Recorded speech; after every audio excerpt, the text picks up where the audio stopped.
4 avril 2001. Paul Heyman, personnage clé du catch hardcore, annonce la fermeture de la ECW. La fédération de l'extrême, endettée de presque 9 millions de dollars, n'a pas d'autre choix que de vendre la compagnie. En 2003, après plusieurs références à la ECW, la WWE rachète les droits et les biens de la fédération créée par Todd Gordon.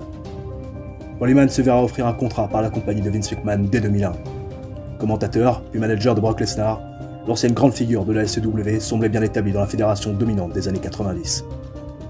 Mais en décembre 2004, un investisseur anonyme fait surface, faisant le pari fou de créer la plus grande fédération de tous les temps, avec un apport de seulement 1 million de dollars. Un seul homme a les cartes en main pour mener à bien le projet nommé Elite. Paul Heyman. Ce dernier se voit donc confier la All Elite Wrestling. Paul Heyman, businessman et booker émérite, décide de tout miser sur le catcheur indépendant. Les stars indie et les jeunes loups prêts à se faire un nom dans la fédération de la révolution. La All Elite Wrestling est née. Bonjour YouTube, comment ça va? J'espère que vous allez tous très bien, ravi de vous retrouver pour le 65e épisode de notre carrière avec la All Elite Wrestling, toujours sur TEW 2016. On est au mois de décembre 2009 et dans cette vidéo, on va terminer notre 5e saison à la tête de la fédération de l'élite lors de l'épisode numéro 66 qui interviendra la semaine prochaine. On débutera la 6e saison et ça fera déjà 5 ans de booking complet. Je suis très heureux de vous proposer à nouveau la suite de cette aventure qui vous passionne, comme c'est le cas d'ailleurs de mon côté. On s'était laissé lors du dernier épisode sur AEW Blood and Guts 2009, 79 de rating global avec Chris Benoit qui a fini par défaire Ric Flair via soumission et bien évidemment à faire taper le Nature Boy qui, on le rappelle, était le précédent champion de la All Elite Wrestling. Il faut savoir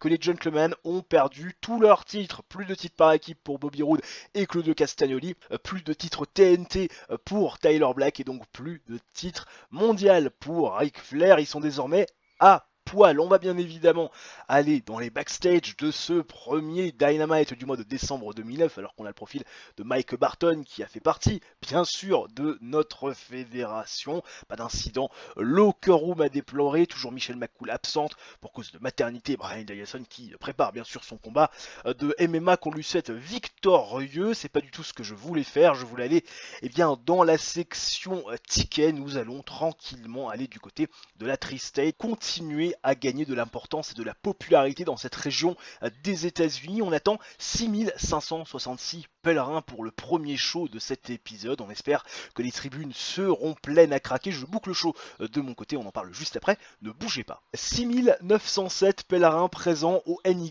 Binghamton Event Center dans la région de la Tri-State, une région où on est extrêmement populaire. On démarre avec un énorme 89 de rating, une note bien verte pour bien débuter les hostilités de ce premier Dynamite du mois de décembre 2009 et on démarre forcément comme il se doit avec les Gentlemen au complet, Ric Flair, Maryse, Claudio Castagnoli, Bobby Roode et Tyler Black. Ric Flair, l'ancien champion du monde, qui va s'adresser à la foule et qui va revenir bien évidemment sur la soirée désastreuse des Gentlemen lors de Blood and Guts. Ric Flair a perdu face à Chris Benoit dans le main event, il a tapé sous la soumission de ce dernier. Chris Benoit qui est devenu pour la deuxième fois champion du monde de la All Elite Wrestling. Ric Flair, tu sens que ça lui écorche la bouche, clairement, de reparler de ce qui s'est passé dans le main event. Il revient aussi sur les défaites de Claudio Castagnoli et de Bobby Roode et bien sûr de Tyler Black face à Kevin Steen. Ric Flair, il sent que tout le monde a la tête dans l'eau, mais il va falloir la relever cette tête parce que Ric Flair a un rematch,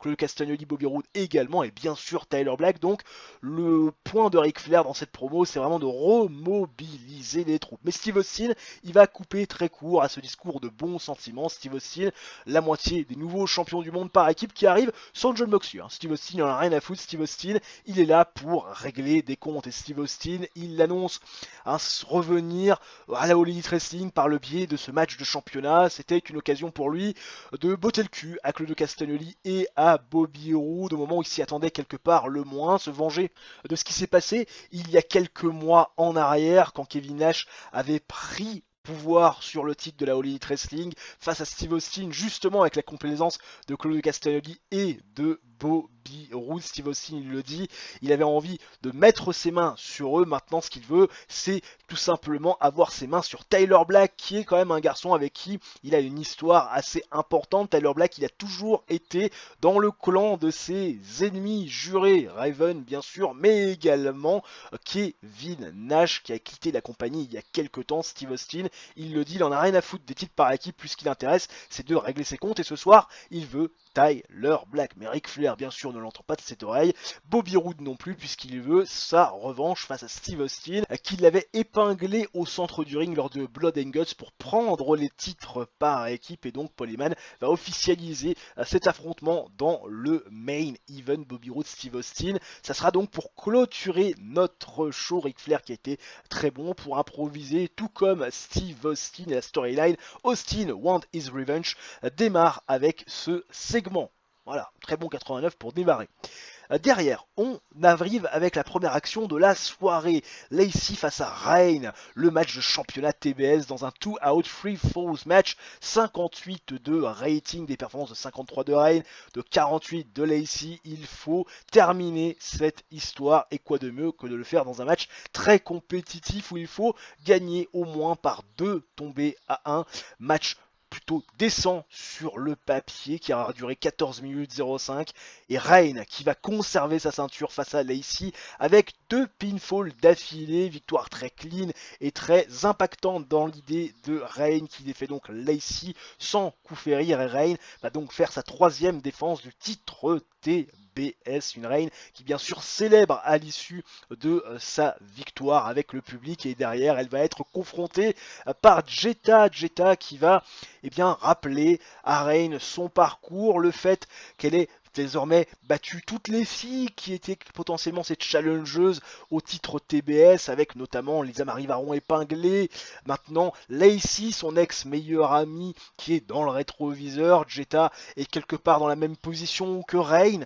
Elle a aussi mis dans le rétroviseur toutes ces challengeuses, et notamment Rebecca Knox, avec qui elle avait terminé son histoire du côté de Blood and Guts. Et donc Jetta, elle veut désormais, parce qu'elle a entendu cette rumeur passer dans les tuyaux, cette rumeur d'unifier les 2 titres. Elle sait que Reign a cet objectif-là. Jetta, elle est la plus belle représentante du peuple UK, et elle aimerait bien aussi être double championne pour effacer des tablettes Rebecca Knox. Et Paul Heyman va donc officialiser ce match pour la semaine prochaine. Jetta face à Reign pour le titre TBS et le titre mondial féminin de la fédération. 70 de rating, tout le monde est très content. Jetta qui a été très performante pour aller en dehors du script, et Paul Heyman qui en revanche n'a pas été très bon, mais qui s'améliore à sa gimmick. C'est assez rare pour être signalé. 70 de rating, ça fait quand même le taf.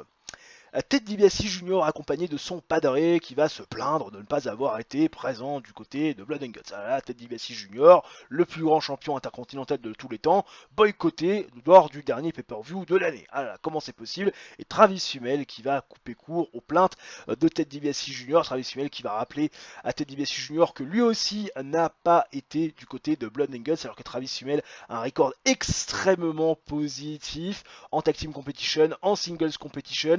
Ils étaient très légitimes avec Mike Mizanin pour affronter Claudio Castagnoli et Bobby Roode, et Paul Heyman, parce que c'était mieux pour le business, leur a coupé l'herbe sous le pied avec le retour de Jon Moxley et de Steve Austin, qui ne sont même pas une équipe. Donc Travis Hummel, lui, il a des raisons d'être énervé, d'être vraiment agacé, et il aimerait bien passer ses nerfs sur quelqu'un, et ça tombe bien, Ted DiBiase Jr. est présent. 75 de rating, ça a été plutôt pas trop mal. Ted DiBiase Jr. a fait du très bon travail, tout comme Travis Fimmel. Le match suit, ça fait un 70 de rating, qualité de storytelling, match décent sur le papier, performance de 48 de Ted DiBiase Jr., 68 de Travis Hummel, match décent, 11 minutes 42 de combat, victoire de Travis Hummel. Voilà, pas de suspense face à Ted DiBiase Jr., le finisher, tombé 1, 2, 3, histoire de donner un peu de momentum à la moitié des Young Wolves.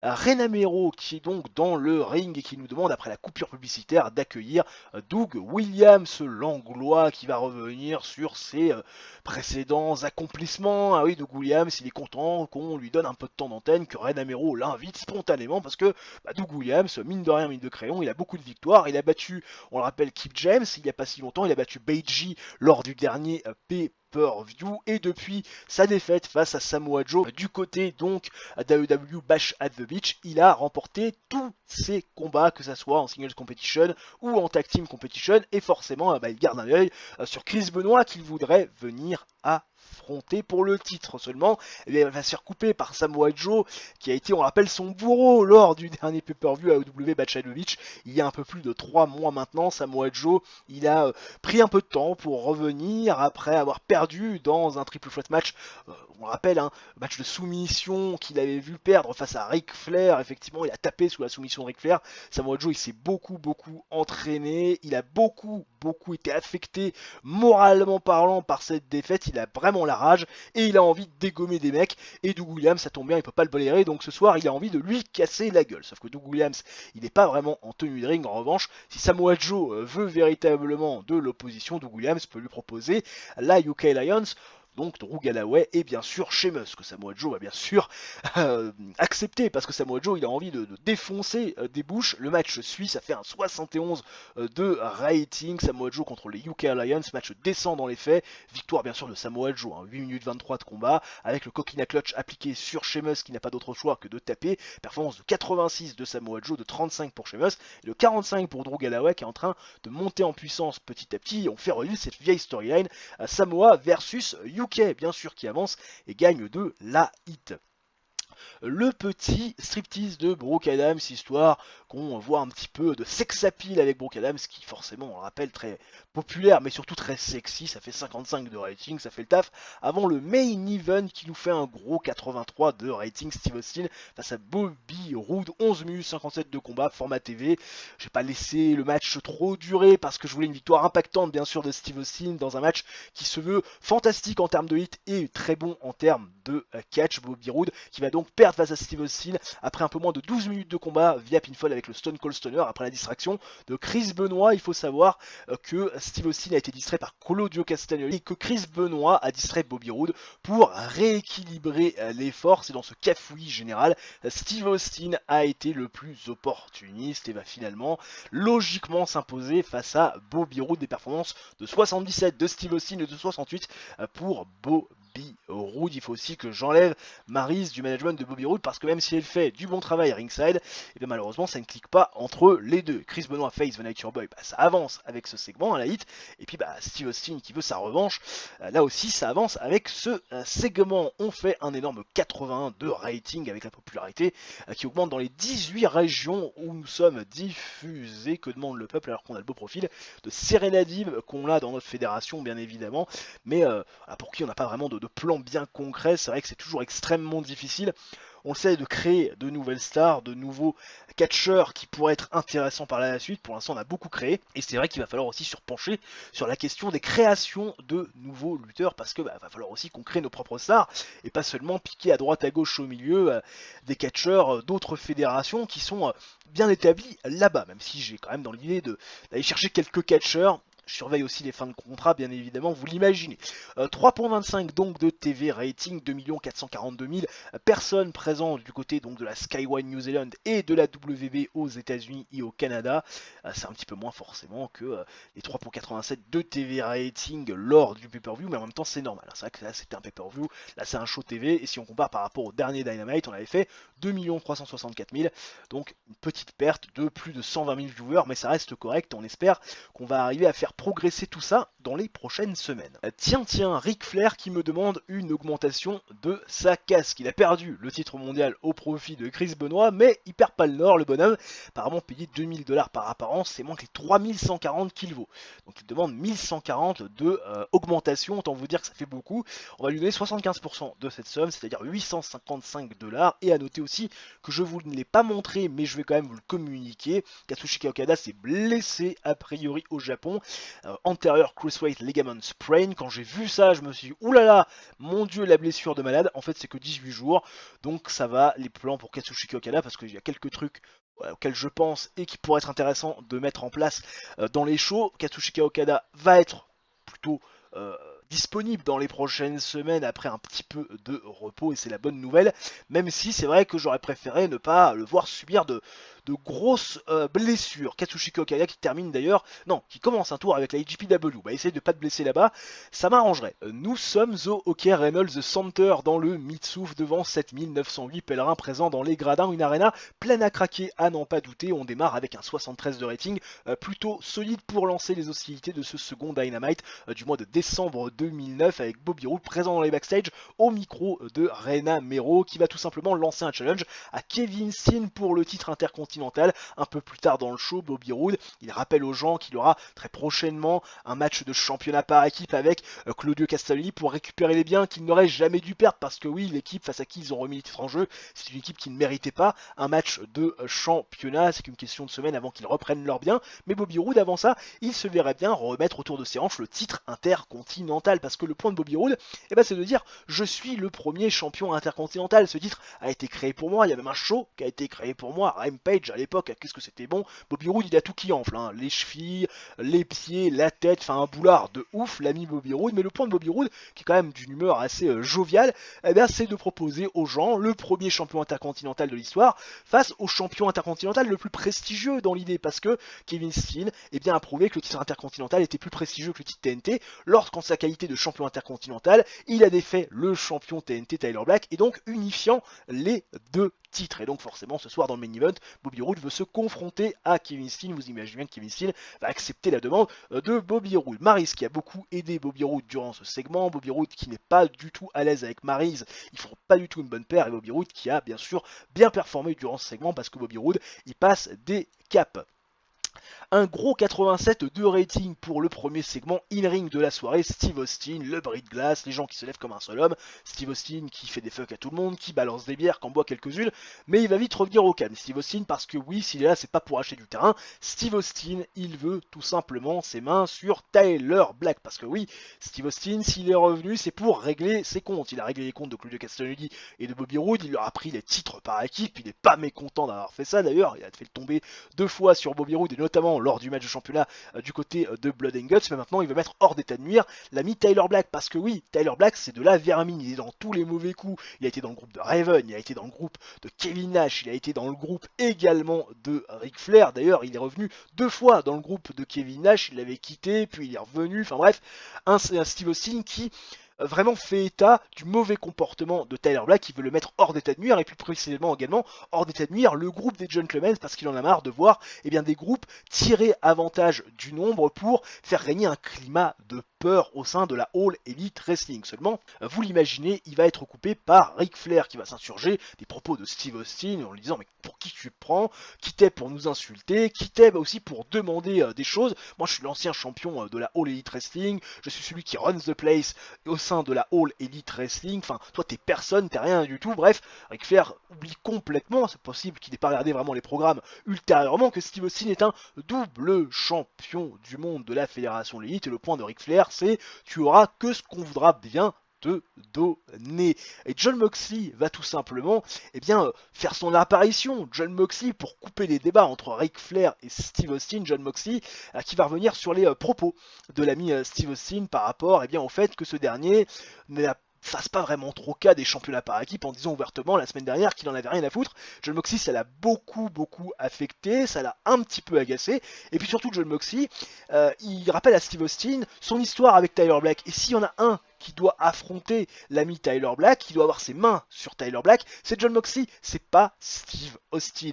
Et Jon Moxley lui dit, si tu commences à marcher sur mes plates-bandes, on va avoir un problème, toi et moi. Ce qui fait beaucoup sourire Ric Flair, et Claudio Castagnoli, dans un élan de courage, qui va rejoindre Ric Flair sur la rampe du ring, et Claudio Castagnoli, ce soir, il challenge Steve Austin, parce qu'il rappelle à Steve Austin, Claudio Castagnoli, que certes il a épinglé plusieurs fois Bobby Roode, mais qu'il ne l'a jamais battu. Et Claudio Castagnoli, il veut pour la confiance, et surtout avant de réaffronter Steve Austin pour le titre par équipe lorsqu'il fera équipe avec Jon Moxley, si tant est que ça soit encore d'actualité, il veut prendre un peu de confiance et de momentum. Et forcément, vous imaginez bien que Paul Heyman va bien sûr valider ce match, mais Paul Heyman il veut protéger cette affiche et il annonce qu'il ne veut personne ringside pour cette rencontre qui aura lieu ce soir dans le main event. Steve Austin qui a très bien performé, Ric Flair aussi, Claudio Castagnoli aussi, Maryse qui a super bien aidé bien sûr l'ami Claudio Castagnoli, John Moxley ça n'a pas été terrible, Steve Austin qui a pas eu bon, bref, la storyline Austin won this range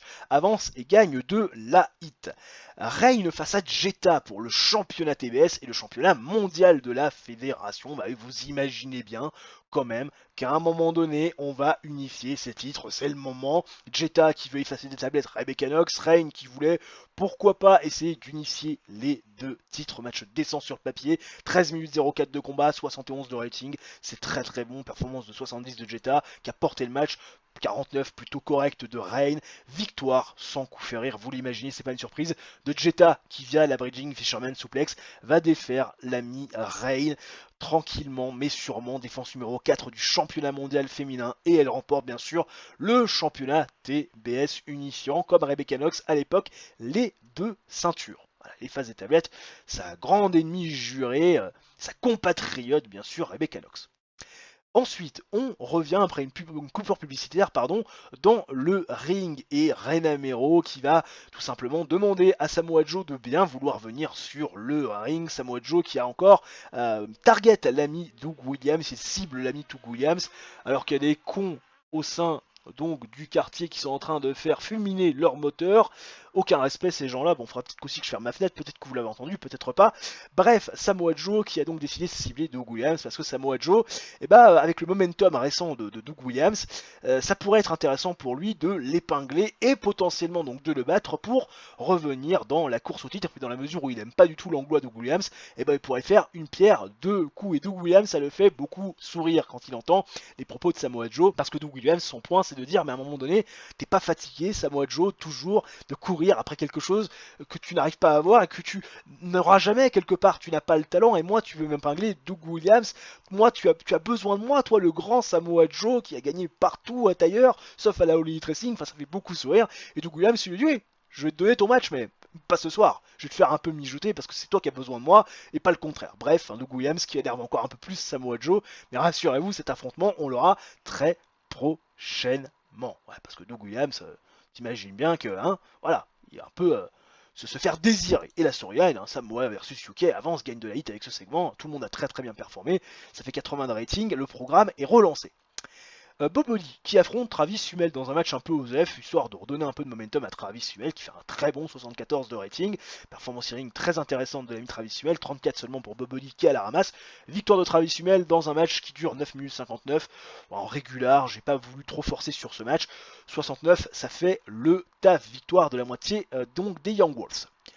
Bobby Roode face à Kevin Steen pour un match que j'ai mis, si je ne dis pas de bêtises, en story à telling, 78 de rating global, match superbe sur le papier, des performances de 78 de Kevin Steen, de 66 pour Bobby Roode, toujours du bon travail de Maryse, mais bien sûr ça ne fonctionne pas avec Bobby Roode, on le sait, faut que je l'enlève du management de l'ancien champion par équipe et ancien champion TNT ainsi qu'ancien champion intercontinental, match superbe, 16 minutes 17 de combat, Bobby Roode va perdre face à Kevin Steen lorsque ce dernier va lui impliquer son Go Home Driver tombé 1-2-3 au centre du ring. Kevin Steen fait donc sa 6ème défense du titre intercontinental et sa première défense du titre TNT parce que Kevin Steen il s'est chauffé, il a dit écoute j'ai les deux ceintures, je les remets en jeu, toi qui as été un ancien champion de TNT, ça te laissera l'occasion pourquoi pas de reprendre ses ceintures, mais Kevin Steen fait donc sa 6ème défense du titre intercontinental, sa première défense du titre TNT, victoire sans coup férir, complètement clean, très impactante dans l'idée. Reina Mero, qui est encore dans le ring, décidément beaucoup de travail pour Reina Mero, elle va interviewer Axel Rotten et Jan Rotten, les Rotten Brothers, qui eux aussi veulent un petit peu de temps d'antenne, et les Rotten Brothers y reviennent sur la rédemption supposée des Steiner Brothers, la rédemption supposée des New Age Outlands, à quand la rédemption des Rotten Brothers, parce que eux aussi, ils aspirent à des choses très grandes, et forcément aujourd'hui ils veulent l'opportunité, vous l'imaginez bien, de pouvoir se relancer. Il y a une équipe qui elle aussi a envie de se relancer, c'est l'équipe des Tomaselli Brothers, Brandon Tomaselli qui rappelle son pédigré, ancien champion intercontinental. C'est vrai que le garçon, depuis la perte du titre intercontinental, on va pas se le cacher, il est en dehors de la title picture et il se verrait bien avec son frère prendre du momentum et se rapprocher possiblement des titres par équipe. Voilà, 48 de rating, ça nous permet tranquillement de lancer le match qui nous fait un 59 plutôt correct, match pauvre dans l'idée des performances de 45 et de 41 pour Axel et Yann Roten, performance de 39 pour Vito Tomazoli, 61 de Brandon qui a porté le match en tête d'in-ring. Excusez-moi, performance, petit rototo, j'ai essayé de le retenir. Match pauvre dans l'idée qui va voir les Roten Brothers s'imposer face aux Tomaselli Brothers en 10 minutes 21 quand Axel Roten va défaire Vito Tomaselli via pinfall avec le sévère Skull Stroma. Victoire clean des Roten Brothers qui prennent une victoire impactante dans l'idée qui sera bien sûr de l'importance, vous l'imaginez. Et enfin, le main event qui nous fait un énorme 86 de rating, Steve Austin face à Claudio Castagnoli. Pas d'intervention, Paul Heyman voulait personne ringside et personne n'a intervenu. Juste l'ami Chris Benoit et l'ami Ric Flair aux commentaires, histoire de chauffer aussi un petit peu parce que Ric Flair, Chris Benoit, on sait qu'il y aura un rematch dans les prochaines semaines. 86 de rating, des performances de 72 de Steve Austin, de 77 de Claudio Castagnoli qui apporte les matchs. Match avec une fantastique 8 et du grand catch. 13 minutes 49 de combat, victoire de Steve Austin sur Claudio Castagnoli avec le Stone Cold Stunner. Steve Austin, la moitié des champions par équipe, qui a battu les champions par équipe, les anciens champions par équipe, Claudio Castagnoli et Bobby Roode, qui ont eu, on rappelle, le record du règne le plus long. Steve Austin, il met hors d'état de nuire pratiquement la totalité des Gentlemen's et on fait un gros 83 de rating qui permet d'améliorer notre popularité dans les 18 régions où nous sommes diffusés. Voilà, que demande le peuple alors qu'on a le beau profil de Jude qui est un gradué, un promu de la CZW, on rappelle un très cher à John Zandik qui avait créé cette fédération donc par le passé. Au niveau donc des news, c'était rating de 3.16, bien sûr on va aller tout de suite voir ce qui s'y est passé, on avait fait un 3.25 et là on fait un 3.16. Ah, alors là c'est à ne rien comprendre, pourtant on augmente au niveau du show rating et de la qualité de Dynamite et pourtant bah, voilà, on fait 3.16 alors qu'il y avait 3.25 lors du dernier show. J'espère qu'on va arriver à remonter quand même la donne au niveau du TV rating, ça serait intéressant. Contract negotiation avec George Frankenstein que j'ai décidé de reprolonger pour un an en paix par apparence, un peu de sex appeal, voilà, sur une année, le trajet pas couvert, on va compléter le contrat, ça sera toujours une bonne main pour des segments sexy. Petit détour, les gens, du côté de la concurrence, si tant est qu'on soit vraiment en rivalité avec la WWE, le show Armageddon qui avait lieu la nuit dernière dans notre réalité virtuelle du côté du Emma Fenway Park dans le New England. 27 377 pèlerins présents dans les gradins, plus de 1 million de personnes qui achetaient le pay-per-view, donc le show bien évidemment, énorme diffusion, bien évidemment en Europe, aux États-Unis, au Japon, au Mexique, bref à travers le monde. 82 de rating et la bonne nouvelle, enfin grosse nouvelle, bonne nouvelle je ne sais pas mais en tout cas grosse nouvelle, c'est que Chris Jericho a battu Randy Orton pour le titre mondial de la fédération dans un match qui avait 86 dans le main event. Scotty 2 Hotty qui a défait Devon Dudley pour le retenir et conserver le championnat intercontinental. On a eu des trucs un peu dégueulasses avec Orlando Jordan face à Spike Dudley en DQ. On a eu également Alexis Roway, c'est-à-dire Mickey James qui a défait Chris Thiem pour conserver le titre féminin de la fédération. Il y a un truc avec le WWE Top Contender Title qui est un titre qui a été créé aléatoirement dans le jeu. Ça fait 39, c'est se dire à quel point c'est dégueulasse, mais quand même un gros 82 de rating qui font quand même 3 points de plus que nous lors de notre dernier événement. Après Ric Flair, c'est désormais au tour de Rebecca Knox de nous demander une augmentation de sa casque. Rebecca Knox qui est payée, on le sait, elle est signée 5112 $ par mois, c'est moins que les 8160 qu'elle vaut. Elle demande donc plus de 3000 $ d'augmentation, on va lui donner 75% de ce qu'elle demande, elle est contente de l'action, ça fait quand même une augmentation de contrat de plus de 2200 $, autant dire que c'est vraiment pas préjudiciable pour elle. 7214 pèlerins présents au RI Ryan Center dans la région du New England où on a acquis au fur et à mesure des semaines, des mois et des années une certaine importance et surtout une certaine popularité. On démarre avec un 93 de rating, une note bien bleue, histoire de lancer comme il se doit ce troisième Dynamite du mois de décembre 2009 avec un traditionnel Have a Seat avec Paul Heyman. Vous le savez, quand on est à l'aube d'un grand match de championnat, Paul Heyman en amont invite les challengers et le champion ont bien sûr à prendre place dans le ring pour tailler le bout de gras, et Paul Heyman nous demande d'accueillir Ric Flair et Chris Benoit qui vont se mettre sur la gueule dans les prochaines semaines pour le rematch de Ric Flair. Chris Benoit, bien sûr, qui se délecte de ce qui s'est passé il y a quelques semaines du côté de Blood and Guts quand il a fait taper Ric Flair sur son sharpshooter alors que Ric Flair pensait qu'il était le roi des matchs de soumission parce qu'il avait remporté bon nombre de rencontres et de championnats de cette manière avec son figure 4 leg lock. Mais Chris Benoit, il remontre les images, ce sharpshooter avec Ric Flair pris en étau qui était obligé de taper,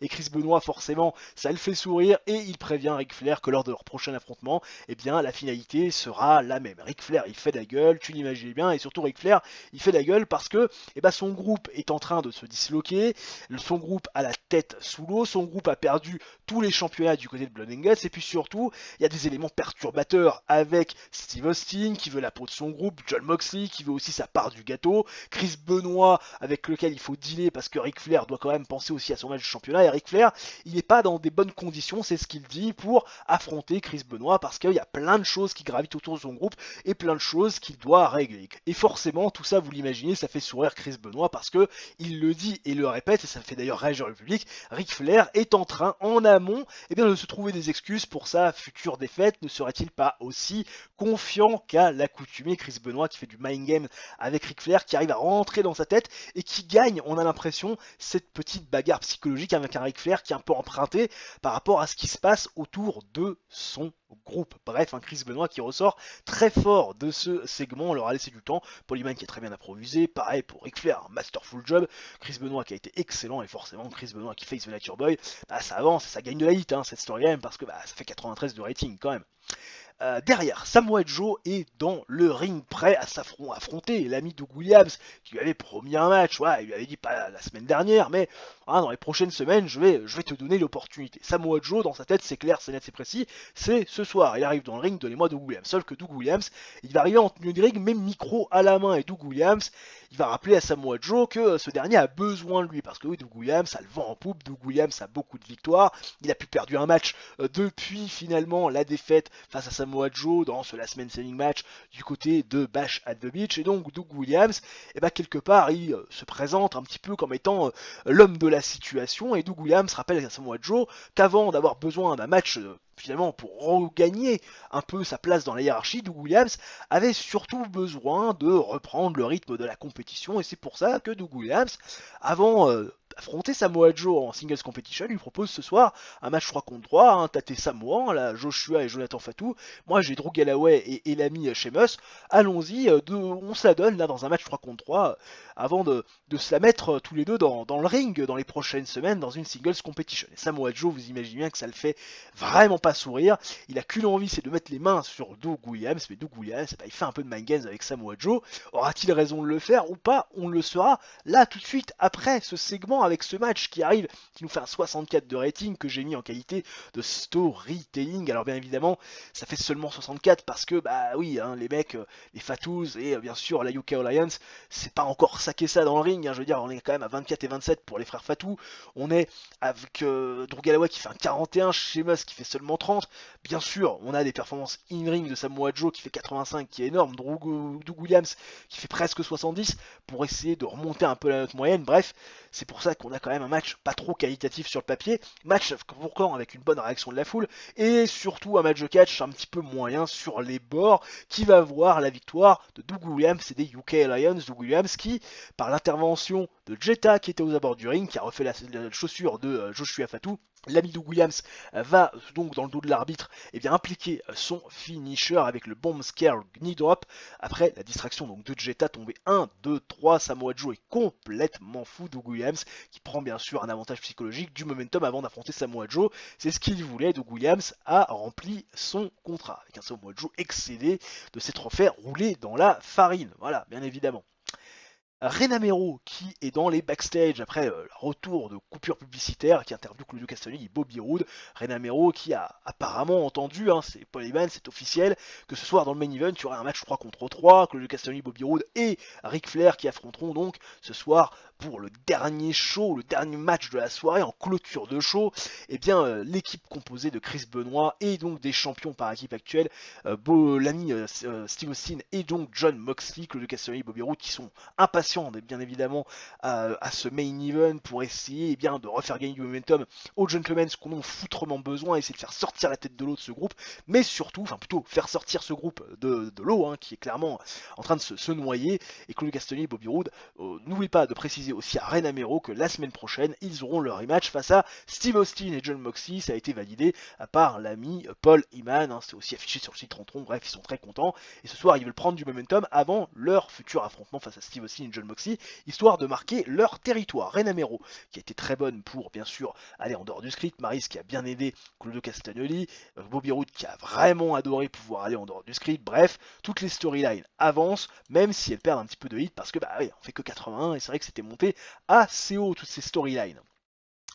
Les Briscoes qui font face aux Rotten Brothers, les Rotten Brothers qui ont battu les Tomasini Brothers la semaine dernière, ils affrontent les Briscoes et bien sûr vont battre cette équipe de genoux, Mark et Jay, dans un match plutôt pauvre, hein, parce que oui, bah, ça fait 42 pour Jay, ça fait 35 pour Mark, 45 et 43 pour les frères Rotten, c'est pas terrible niveau performance in ring, 9 minutes plutôt, pardon, 8 minutes 09 de combat, victoire donc des Rotten Brothers avec Axel Rotten qui défait Mark Briscoe via pinfall avec le Running Splash, histoire de donner un peu plus de momentum aux Rotten Brothers. Voilà, on va essayer de les reconstruire un petit peu hein, pour les faire perdre plus tard parce que vous savez comment ça marche. Reign face à Jetta, bah oui, parce qu'il faut bien que Reign quand même ait son rematch, et le rematch arrive tout de suite, hein, une semaine après la perte de son titre, 73 de rating, c'est un match plus qualitatif que le précédent, 71 de performance ring de Jetta, 48 de Reign qui a du mal à se mettre au niveau de Jetta, match décent sur le papier, 13 minutes de combat, finisher de Bridging Sherman Suplex avec Jetta qui applique donc ce finisher sur Reign, tombé 1, 2, 3, Jetta qui fait son que sa défense numéro 1 du titre TBS, Jetta qui a été clairement intraitable durant ce match, on l'a vu intervenir en faveur de Doug Williams et de Leo Collins plus tôt dans le show, elle redéfend son titre avec brio face à Reign, victoire très convaincante de Jetta qui à l'issue de ce match a une annonce, Reina Mero est présente dans le ring pour faire son job et Reina Mero annonce qu'elle va tout simplement eh bien, mettre vacant ce titre TBS et le rendant inactif parce que oui, Jetta, elle ne veut plus qu'un championnat, son championnat mondial, elle considère qu'il faut arrêter d'avoir deux divisions, Jetta c'est sa division féminine, elle ne veut plus qu'elle soit coupée en deux, désormais c'est la seule championne puisqu'elle veut avoir la couverture sur elle parce qu'elle le mérite, c'est clairement la plus grande catcheuse de l'histoire de la fédération et Jetta va donner donc ce titre TBS à Paul Heyman qui est désormais inactif et Paul Heyman est assez pantois après la décision de Jetta de retirer donc ce titre et donc de le mettre vacant. Paul Heyman il sait pas trop quoi en penser, mais parce que la championne le dit, bien Paul Heyman va aller dans son sens. Reina Mero qui a très bien performé, Jetta qui n'a pas été à son aise, mais ça donne quand même une note plutôt agréable au segment 71, ça fait complètement le taf.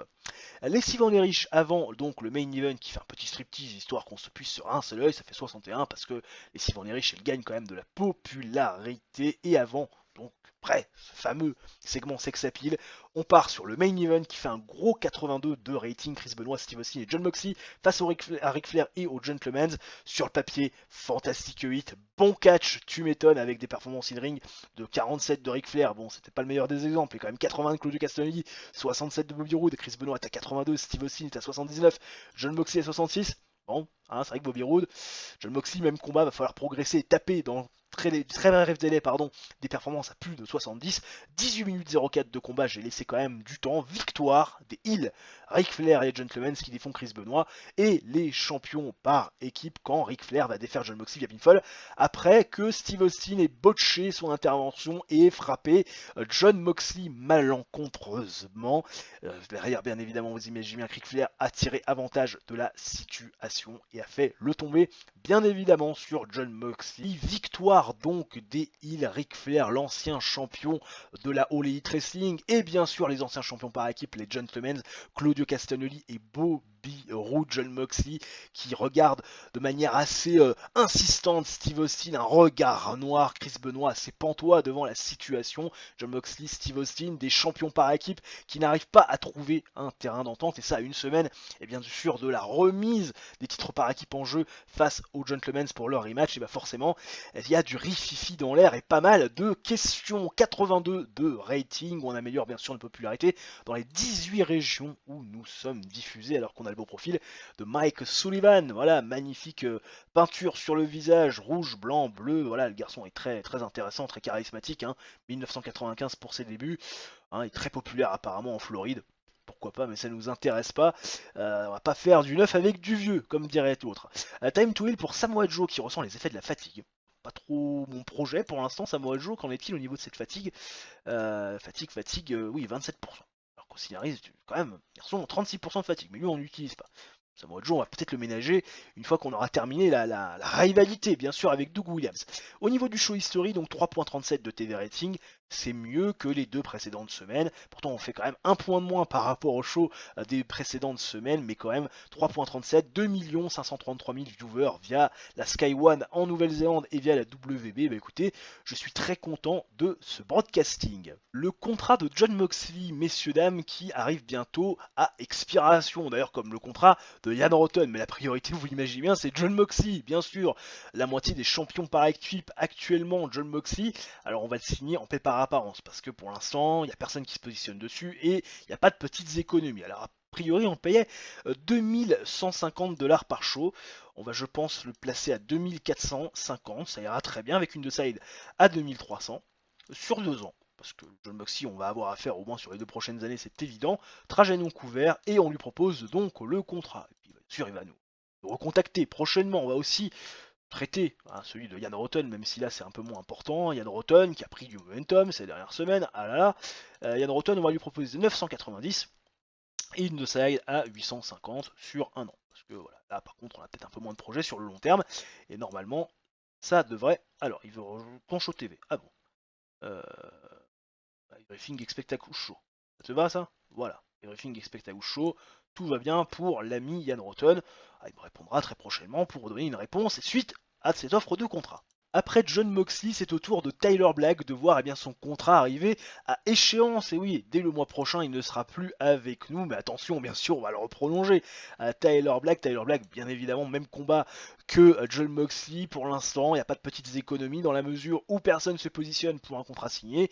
On va les mettre en paix par apparence. Il TP 3000 $ par show. On va pouvoir sensiblement lui baisser sa casque. On va lui baisser à 2500. C'est vrai qu'il a peut-être perdu un peu en popularité aussi, le garçon.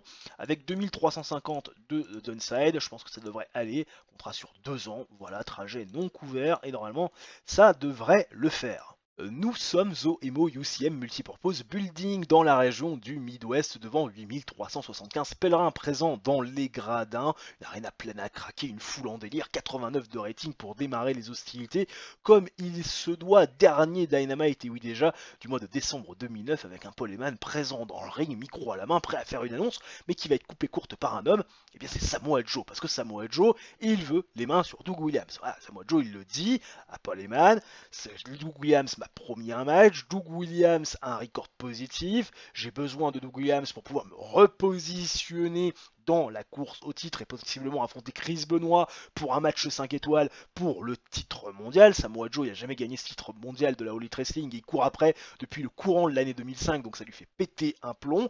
Et le point de Samoa Joe, c'est que Doug Williams a remis en cause sa parole. Il était censé l'affronter, finalement la semaine dernière, il l'a confronté dans un match 3 contre 3 qui ne s'est pas terminé clean. Et Samoa Joe, il le dit à Paul Heyman, tu veux plutôt moi en tant que futur challenger numéro 1 au titre de Chris Benoit qui peut te donner un match 5 étoiles, ou un mec comme Doug Williams qui a l'attitude de Jackass, donne-moi l'ami Doug Williams. C'est la demande de Samoa Joe. Et Paul Heyman, les propos de Samoa Joe, ça fait écho dans sa tête, et Paul Heyman annonce que tout de suite maintenant Samoa Joe va avoir son match face à Doug Williams, et ça lui fait, vous l'imaginez, moyennement plaisir. Paul Heyman qui a très bien travaillé la foule, Samoa Joe qui était très bon, la storyline Samoa Joe face au UK, forcément ça avance avec ce segment et ça gagne de la hit parce qu'on était descendu bas. Le match suit avec un Doug Williams pas très content, il le fait savoir à Paul Heyman, mais bon, il va dans le ring, ah là là, quand même, parce qu'il est courageux cet homme-là, et puis il va se prendre une dérouillée, hein, vous l'imaginez, hein, par Samoa Joe, Samoa Joe qui est excédé, qui a envie de déchaîner toute sa rage, toute son agressivité et puis surtout toute sa frustration. Et il va la déchaîner, hein, cette frustration, pendant 13 minutes seulement. Et ben dans ce match exceptionnel, hein, parce que c'est qualifié comme tel, il y a un facteur que Samoa Joe n'a pas pris en compte, c'est l'intervention extérieure. Et oui, celle de Jetta, qui est venu dans le dos de l'arbitre, frapper avec un point américain Samoa Joe. Doug Williams a enchaîné avec son Chaos Theory, donc tombé 1, 2, 3, victoire de Doug Williams en filou avec une intervention de Jetta. Samoa Joe est KO dans le ring. Il va d'ailleurs mettre de longues minutes avant de se remettre. 80 donc de rating, performance de 86 pour Samoa Joe et de 70 pour Doug Williams. Un Doug Williams qui ressort victorieux et qui continue sa winning streak au détriment d'un Samoa Joe qui est un petit peu groggy et surtout encore un peu plus énervé. À l'issue donc de ce match, il y a une coupure publicitaire, Jetta est toujours dans le ring et Jetta va se promouvoir comme étant le visage de la Grande-Bretagne. Oui, c'est elle qui représente la Grande-Bretagne à l'international de la meilleure des manières. Et puis surtout, elle se présente comme étant la plus grande championne de l'histoire de la fédération, comme étant la meilleure catcheuse du monde et la meilleure catcheuse de la All Elite Wrestling. Nighty Neidhart va venir la confronter. Nighty Neidhart, on l'a pas beaucoup vu ces dernières semaines, on l'a pas utilisé depuis le mois de juillet dernier, donc autant dire quand même un petit moment. Et Nighty Neidhart, elle n'est pas persuadée que Jetta soit véritablement la bonne image pour la Grande-Bretagne à travers le monde. Parce que c'est une bonne image de gagner des matchs avec de la roublardise? Est-ce que c'est une bonne image d'intervenir dans un business qui la concerne pas vraiment, notamment le business de Williams, Samoa Joe? Est-ce que c'est quelque part une bonne image, hein, auprès du grand public, d'enlever un titre TBS qui avait une certaine histoire, un certain prestige, juste parce que on ne veut plus qu'un championnat? C'est quand même très égoïste, mine de rien, mine de crayon. Et Jetta, elle n'apprécie guère les propos de Nighty Neidhart en lui disant: mais qui t'es toi, sans déconner, pour me parler comme ça, remettre en cause mes accomplissements, remettre en cause mon image et finalement tout ce que j'ai pu accomplir au travers le temps. Bref, une Jetta qui est pas du tout satisfaite des propos tenus par Nighty Neidhart. Et Nighty Neidhart va se présenter, hein, voilà, fille bien évidemment de Jim Ethel Neidhart, présente dans la Hart Family. Elle s'est entraînée dans le donjon des Hart, et très dur ces dernières semaines et ces derniers mois, et elle se ferait un plaisir de lui prouver qui elle est dans le ring. Et Jetta s'en amuse, et Jetta lui dit: tu tiendrais pas 10 minutes face à moi. Et Nighty Neidhart est prête à relever le défi. Et on commence avec ce 71, la storyline Best Female Wrestler, bien sûr, avec un point d'interrogation. Le match suit et nous fait un gros 70 de rating. Voilà, performance 53 pour Nighty Neidhart, 72 pour l'ami Jetta, alors que j'ai la caméra qui est en train de grésiller parce que la vidéo est longue et parce que il est plus de 20h au moment où je tourne cette vidéo. Heureusement, c'est l'été, il y a encore un peu de luminosité. Match descend sur le papier, plus sur le descend parce que ça fait quand même 70. 10 minutes de combat, bien sûr, qui va voir un draw, hein, se mettre en place, parce que oui, Jetta, c'était face à Nighty Neidhart un 10 minutes en thème limite, et Nighty Neidhart va résister face à Jetta, et même plutôt bien, parce que Jetta n'aura clairement pas pris l'ascendant psychologique ni l'ascendant physique durant cette rencontre. Nighty Neidhart, elle est encore fraîche et dispo quand l'arbitre sonne la cloche. Jetta, elle est excédée d'avoir une Nighty Neidhart qui a pu tenir 10 minutes face à elle. Voilà, 70 de rating, ça mis sur un draw, une Nighty Neidhart avec le sourire et une Jetta qui fait un peu la gueule.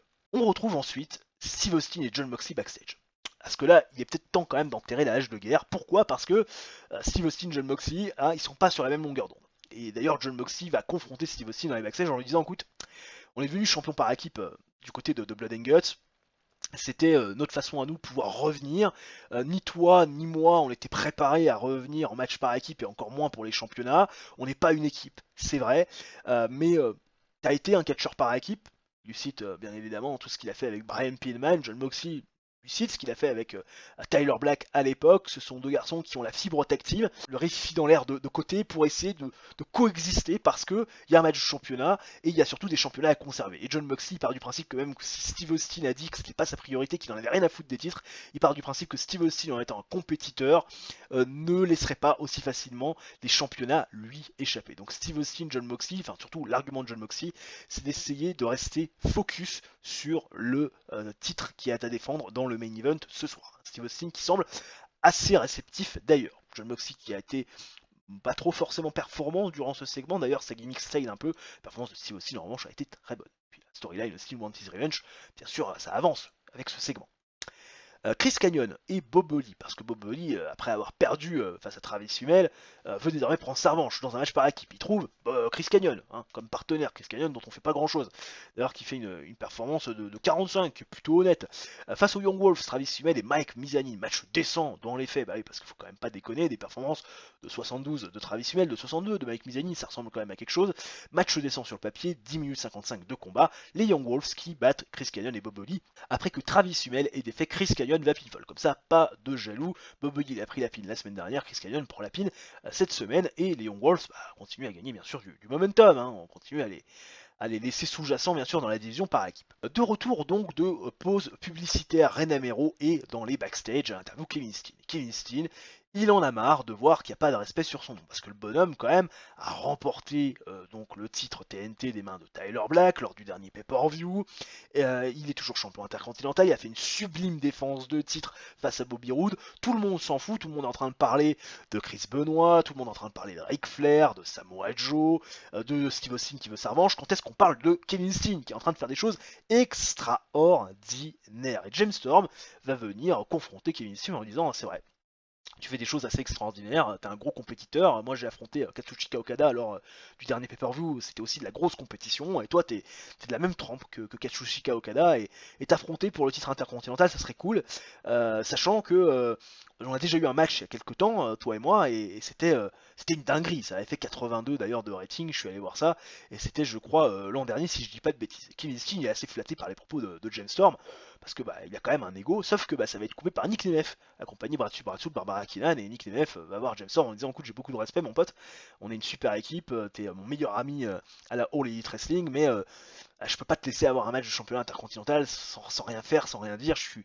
un ancien champion intercontinental, moi aussi j'ai envie de reprendre mon bien, et avant de gagner, penser à avoir un match de championnat face à Kevin Steen, tu ferais bien de mériter ton opportunité, je te challenge la semaine prochaine, et le vainqueur affronte Kevin Steen. Et c'est accepté bien sûr par James Storm, qui va se faire un plaisir la semaine prochaine d'affronter son pote Nick Nemeth. Voilà, masterful job d'ailleurs de Nick Nemeth, qui était très bon, tout au contraire d'un James Storm. Puis Ren Amero, toujours aussi forte, parce que Ren Amero, elle prend du galon, Ren Amero, attention. Et enfin, le main event, qui nous fait un gros 80 de rating, alors on aurait pu s'attendre un petit peu mieux, mais bon, ça reste quand même assez sympa malgré tout les notes, performance de 67 de l'ami donc Bobby Roode, Claudio Castagnoli à 78, 66 de John Moxley, 80 de Steve Austin, match avec une fantastique hit, du grand catch, 21 minutes 42 de combat. D'ailleurs apparemment le match était trop long pour que les catcheurs puissent faire une approche all out. J'avais pas demandé du tout une approche all out, j'avais demandé une approche plutôt donc de match ouvert durant donc la totalité de la rencontre, mais que voulez-vous, ça fait quand même le taf, 80 à pas se plaindre, 21 minutes 42 de combat, et Steve Austin et John Moxley qui vont perdre face aux Gentlemen, et oui, les Gentlemen, qui vont par l'intermédiaire de Bobby Roode faire le tomber sur John Moxley après la rootplex, et surtout l'intervention de Tyler Black qu'on avait vu une fois seulement donc dans cet épisode, c'était lors du premier show, on l'avait fait un petit peu oublier. Tyler Black il revient d'entre les morts et il va coûter la victoire à son ex-meilleur ami, ex-partenaire John Moxley, et les Gentlemen vont donc devenir pour la deuxième fois les champions du monde par équipe de la All Elite Wrestling. Deuxième règne pour Bobby Roode, déjà le troisième pour Claudio Castagnoli, 80 de rating, et on finit sur un très bon 81 de général avec une popularité qui augmente dans 18 régions des États-Unis. Bref, un très bon show, et de manière générale deux très bons shows, puisqu'on n'a pas quitté les 80, alors qu'on a beau profil d'Adam Copeland. Oui, aujourd'hui à la All Elite Wrestling, Adam Copeland, aka Edge bien sûr, à la WWE. Time to Heal pour Samoa Joe, pas de soucis, pas d'angoisse. 3.52 de TV rating. 3.52, c'est beaucoup mieux que la semaine dernière. Effectivement, on fait 2 642 000 viewers. Quand même, là c'est les shows 81, 83, 82, 81.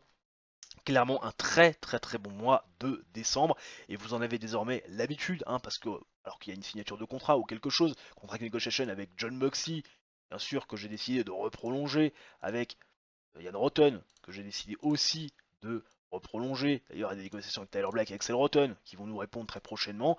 Vous savez comment ça fonctionne. On se retrouve dès le mois suivant pour le bilan financier, le point sur la size, le point sur la ligne des storylines et le prestige des titres. Vous connaissez les bails.